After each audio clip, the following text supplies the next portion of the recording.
Lindy from Lucky Lindy's Liquor and Libations, coming at you from my bar.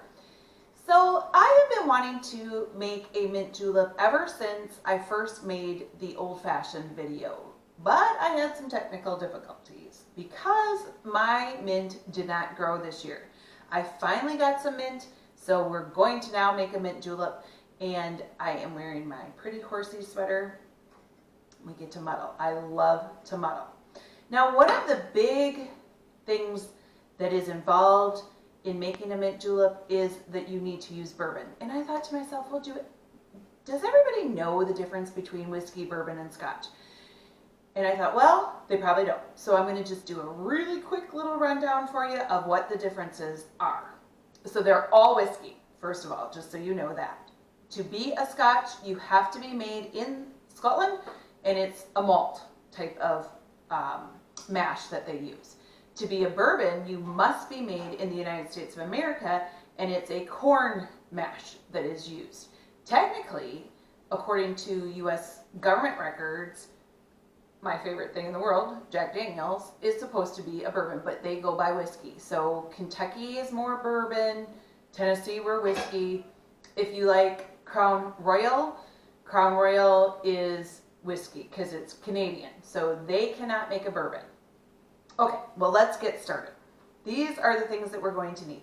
We're going to need ice, bourbon, this is the Buffalo Trace, a jigger, our muddler, which I'm really starting to think I'm going to start manufacturing some muddlers because I love muddling, and you guys probably realize that a mojito is coming at you in the near future because I finally got my mint to grow.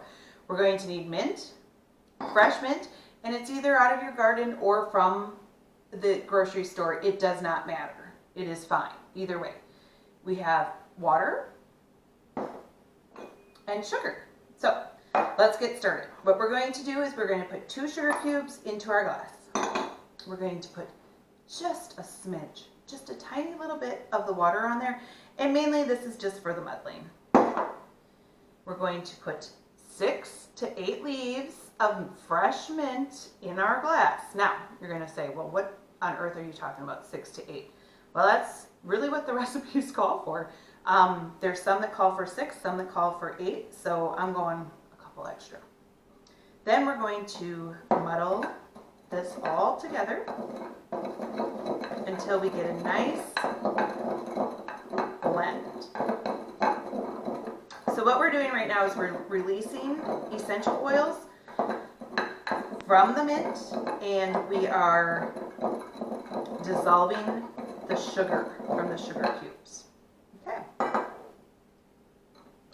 Then we're going to take our bourbon, and we're going to take our double side, our large side of our jigger, because it's a double shot, and we are going to put a double shot in there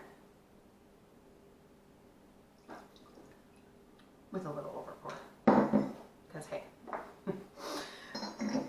I'm having a cocktail. I may as well have a little bit.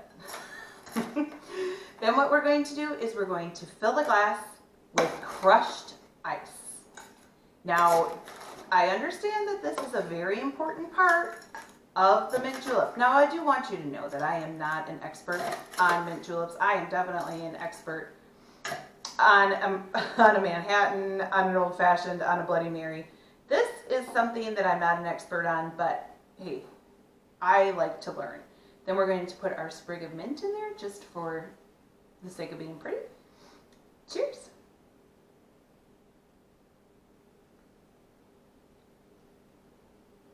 Oh, it's wonderful. Remember, celebrate, use your pretty things.